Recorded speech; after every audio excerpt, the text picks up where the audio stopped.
आपण बघत आहात मराठी बातम्या CID तपास। दुचाकीवरून कृषी मंत्र्याचा दौरा, भर पावसात शेती नुकसानीची पाहणी।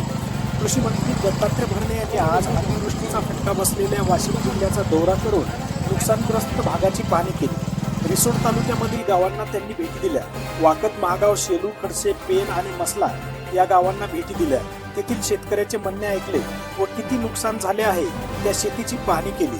मुसळधार पावसामुळे या जिल्ह्यातील शेतीचे हजारो हेक्टर पिकाचे पावसामुळे अतिप्रमाणात नुकसान झाले।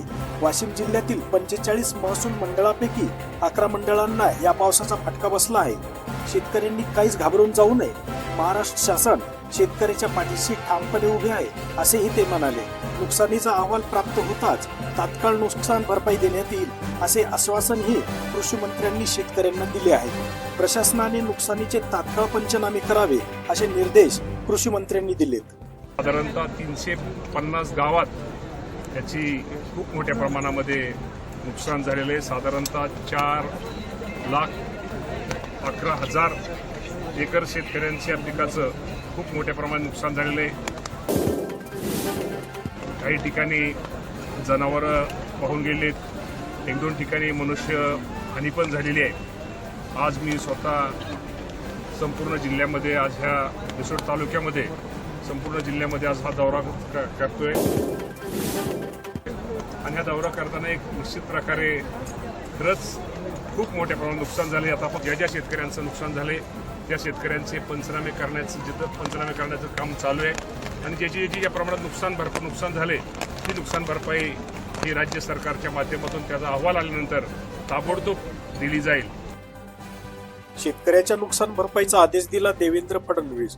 पावसामुळे राज्यातील 14 लाख एकर जमिनीवर पिके नष्ट झाली आहेत, त्याचे पंचनामे करावे व नुकसान भरपाई द्यावे, असा आदेश दिला। कालच मी हे जाहीर केलेलं आहे की पंचनामे करून सगळ्यांना मदत केली जाईल।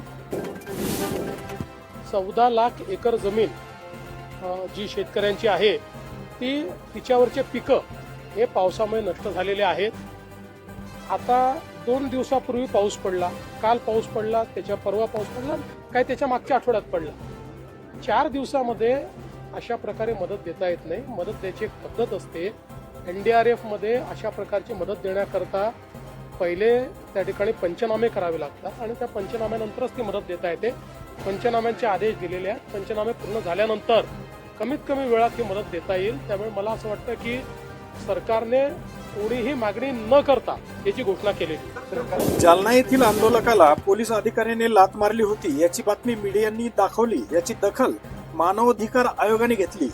गृह विभागाने अतिरिक्त मुख्य सचिव, पोलीस अधीक्षकांना नोटीस जारी केली आहे। आता पीडितांना मिळणार नुकसान भरपाई। चॅनलवर नवीन आला असाल तर चॅनलला लाईक, सबस्क्राईब करा। धन्यवाद।